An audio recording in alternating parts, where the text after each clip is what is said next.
Fear of failure does not arrive loudly. It doesn't kick the door down and announce itself.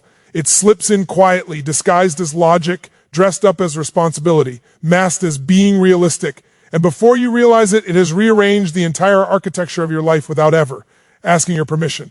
Because the most dangerous prisons are the ones you don't know you're living inside, and fear of failure is exactly that kind of prison. Silent, invisible, socially acceptable, and deadly to potential.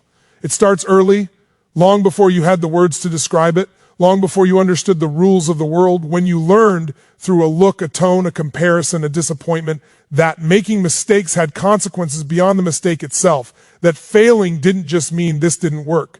It meant something is wrong with you, and once that idea takes root, everything changes, because now every attempt feels like a risk to your identity, not just your outcome. And when failure feels like a verdict on who you are rather than feedback on what you did, your nervous system chooses safety over growth every single time, so you hesitate, you overthink, you plan forever and act never.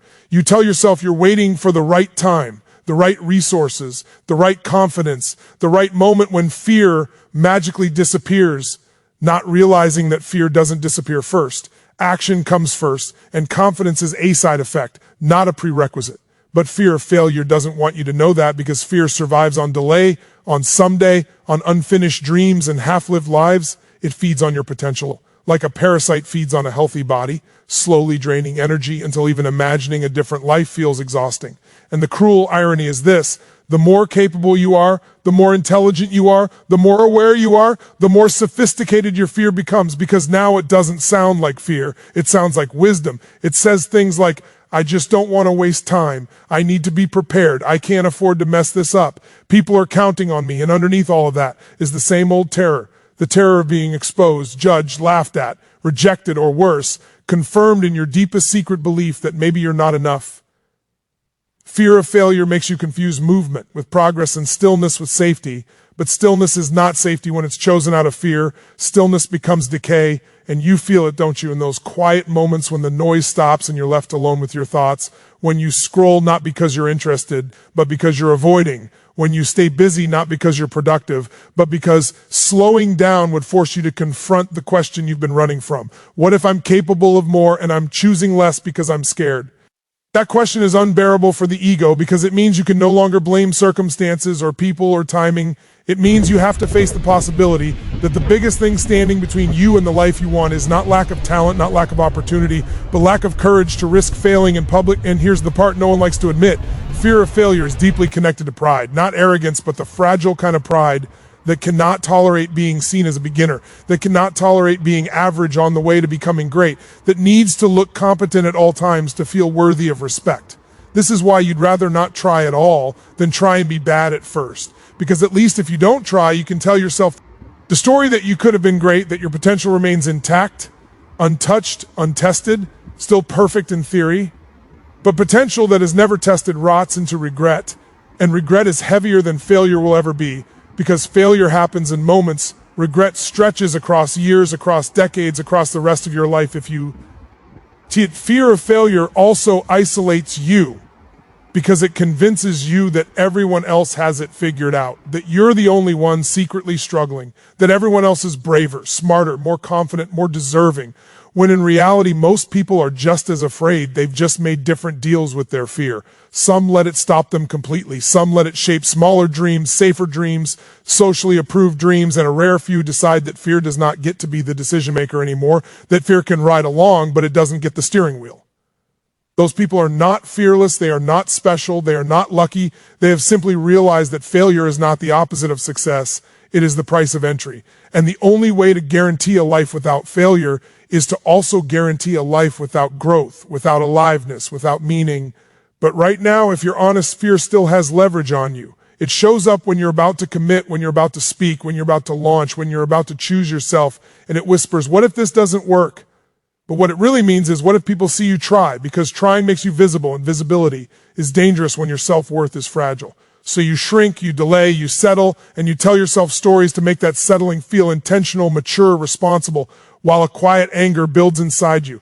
Not anger at the world, but anger at yourself for knowing better and still choosing fear. And that anger is important, because it's the signal that something in you is not dead yet, that some part of you remembers, the version of you that once believed in possibility before fear trained you out of it. That part is still there, watching every compromise, every abandoned idea, every time you say maybe later instead of I'll try, and it hurts.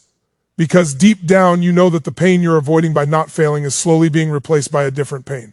The pain of stagnation, of unrealized potential, of living a life that looks fine from the outside but feels empty on the inside. This is only the beginning. In the next part, we're going to tear apart where this fear was installed, how society, family, school, and survival conditioning trained you to fear failure more than regret, and why your brain is lying to you about safety. Fear of failure wasn't born inside you. It was installed piece by piece, moment by moment, through experiences that taught your nervous system what was safe and what was dangerous, long before your conscious mind ever had a say in the matter. You learned it in classrooms where mistakes were punished instead of explored, where wrong answers were met with embarrassment instead of curiosity, where grades became labels and labels became identity, and suddenly learning wasn't about growth anymore. It was about avoiding humiliation. You learned it at home when approval felt conditional, when love felt quieter after disappointment, when praise was loud for success but silence followed mistakes, teaching you that failure didn't just mean do better next time, it meant you are a problem that needs fixing. And because you were young and dependent and wired to seek safety, you adapted the only way you knew how. By becoming careful, by becoming compliant, by becoming someone who minimizes risk in order to minimize pain, your brain, brilliant but primitive, took notes. It recorded emotional data, not logic, and it built a rule book for survival that still runs your life today without asking for updates. The rulebook says, don't stand out too much, don't try unless you're sure, don't risk rejection, don't invite judgment, don't give anyone a reason to question your worth. And here's the tragedy. Those rules might have protected you once, but now they are suffocating you, because the same strategies that keep a child safe keep an adult small. But your nervous system doesn't know the difference between past danger and present opportunity. It reacts the same way to a missed deadline as it once reacted to emotional rejection. It floods your body with anxiety when you consider taking a leap, not because the leap is actually dangerous, but because your brain has confused uncertainty with threat. This is why fear of failure feels physical. It's not just a thought, it's a tightening in your chest, a pit in your stomach, a racing mind that searches for escape routes disguised as rational excuses. You call it intuition, but intuition is calm and clear. Fear is loud and urgent. Fear says act now or don't act at all. Fear says wait until you feel ready. Fear says other people are ahead of you. Fear says you missed your window. Fear says one mistake will ruin everything. And the more intelligent you are, the more convincing fear becomes, because it recruits your intelligence to argue for your own limitation, turning analysis into paralysis, turning caution into a lifestyle. What fear of failure really wants is control. If you never try, you never lose. If you never commit, you never get rejected. If you never aim high, you never fall far. But control is an illusion, and the cost of maintaining it is your aliveness, because a life built around not failing slowly turns into a life built around not feeling, not risking, not hoping too much, not wanting too much, and eventually not living too much. You start editing yourself, muting your desires, lowering your expectations, telling yourself that you're content when what you really are is numb. And numbness feels safer than disappointment, until one day it doesn't, until one day you wake up and realize years have passed and nothing meaningful has changed except your tolerance for dissatisfaction. Fear of failure also distorts time. It convinces you that you have forever, that there will be a better moment later, that you'll start when things calm down, when you're more confident, when life is less messy. But life does not get less messy. It only gets fuller and later quietly becomes never if you're not paying attention. Meanwhile, time keeps moving, opportunities age out, responsibilities pile up, and the risk you were avoiding slowly transforms into the regret you can't escape.